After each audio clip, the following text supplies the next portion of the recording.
আসসালামু আলাইকুম সবাইকে। আজকে চলে আসছি আবার আমি এমডক্স থেকে ফারিয়া। আজকে আপনাদেরকে আমাদের খুব জনপ্রিয় একটি অ্যাপ্লিকেশন নোট 3 এর একটি ফিচার দেখাতে যাচ্ছি। তো এখানে নোট 3 অ্যাপ্লিকেশনটা ওপেন করার পরে কিন্তু আপনি এরকম একটা ইন্টারফেস সামনে দেখতে পারবেন। আর এখানে কিন্তু অসংখ্য ফিচার্স আছে যেটা আমাদের স্টাডির জন্য বা আমাদের ক্লাসের জন্য অনেক অনেক বেশি বেটার। তো এখানে যে অপশনটা আছে এই অপশনের নিচের যে এটা ইম্পোর্ট, এই ইম্পোর্ট দিয়ে আমরা কি কি করতে পারি এই সবগুলো নিয়ে হচ্ছে আজকে এই ভিডিওটা ক্রিয়েট করছি আপনাদের জন্য। তো ইম্পোর্টে ক্লিক করার পরে ফার্স্টে আপনি ফাইল একটা অপশন পাচ্ছেন। তো ফাইলে ক্লিক করার পরে এখানে একটা ইন্টারফেস ওপেন হচ্ছে। তো ইন্টারফেস ওপেন হওয়ার পরে এখানে অনেকগুলো ফাইল সেভ করা আছে। তো আমি যে কোনো একটা ফাইল ওপেন করে নেওয়ার পরে কিন্তু এখানে একটা সেভ ফাইল ওপেন হয়ে যাচ্ছে যেটাকে আপনি এডিট করতে পারবেন। তো আমি এই ফাইলটা আগে সেভ করেছিলাম। তো এটা সেভ করার পরবর্তীতে আপনি কিন্তু এটা ইম্পোর্ট করে এটা এখানে কিন্তু এডিটও করে আবার আপনি সেভ করতে পারবেন। শুধুমাত্র এটাই না, আপনি কিন্তু চাইলে এখানে ছবিও ইম্পোর্ট করতে পারবেন। লাইক এটা একটা ছবি, এই দেখেন।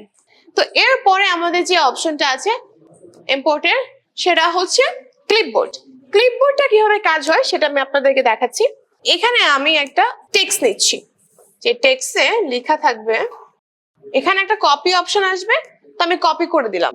কপি অপশনটা এখন আমি কিভাবে সামনে আনবো, কিভাবে দেখাবো যে এটা আমি কপি করেছি। আপনি হচ্ছে ইম্পোর্টে যান, ক্লিপবোর্ডে ক্লিক করলেই কিন্তু আরেকটা কপি হয়ে যাবে। যতবার আপনি ক্লিক করবেন ততবারই এটা হবে। শুধুমাত্র এটা এই টেক্সটের জন্য না, সিলেক্ট করার পর এখানে যে কপি অপশনটা আসবে এটা কপি দেওয়ার পরে এখানে ক্লিপবোর্ডে আছে, ক্লিপবোর্ডে ক্লিক করলে কিন্তু সেম এই এমডক্সটা কপি হয়ে যাচ্ছে। এরপরে যে অপশনটা আছে সেটা হচ্ছে জেনারেল ম্যাটেরিয়াল। জেনারেল ম্যাটেরিয়ালস দিয়ে আমরা কি করতে পারি, অন করলে এখানে কিন্তু অনেকগুলো অপশন ওপেন হয়ে যাবে। তো আমরা মনে করেন যে চাচ্ছি আমাদের প্রেজেন্টেশনটা আরো বেশি সুন্দর হোক, সেই ক্ষেত্রে কিন্তু আমরা এটাকে নিয়ে আসতে পারবো, ছোট বড় করতে পারবো। এখানে হচ্ছে আপনি লিখতে পারবেন কিবোর্ড দিয়ে, কিবোর্ড ওপেন করে আপনি এখানে যা ইচ্ছা তা লিখতে পারছেন।